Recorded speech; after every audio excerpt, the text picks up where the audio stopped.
So basically what we tried to do on the panel is get someone who's worked in just about every part of the business. So we've got talent agencies, networks, both cable and broadcast, digital production, documentary, and basically touching on everything you could possibly do here, which really boils down to three things. You either buy, you sell, or you create. Okay? First job is just a job. You're going to figure out what it is that you like about it and what it is you don't like about it, and you will move on from there. Don't think it needs to be your dream job at all.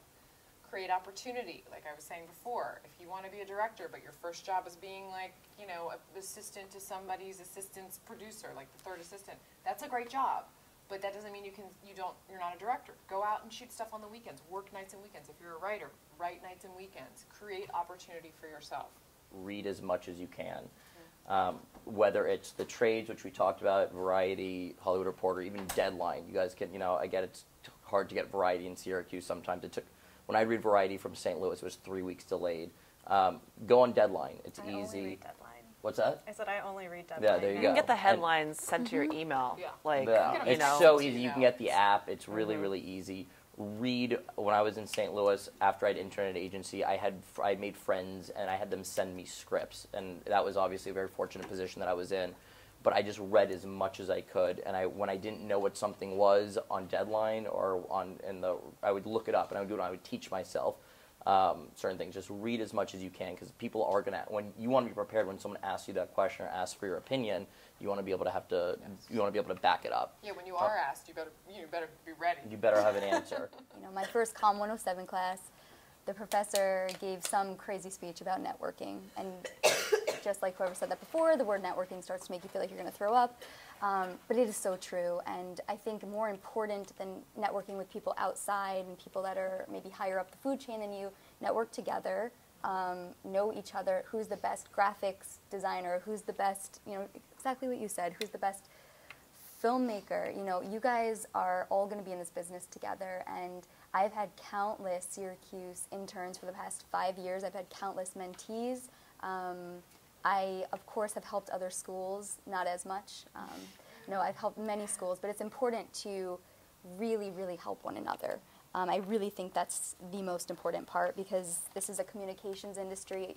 There's no I in team. Make sure to have an internet presence, have a Twitter feed, have a blog, make videos, post them on YouTube, do all that stuff. I mean, I can't tell you how many times a day I feel like I read the trades and it's like, this girl with the really popular Twitter feed got a book deal, or she sold a pilot.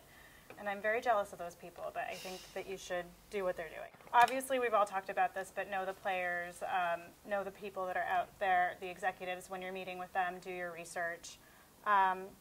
This is for the women and for the men. Be a nice person. We talked about that a little bit, but I think this is one of the rare industries where you can sort of be an asshole and still get ahead.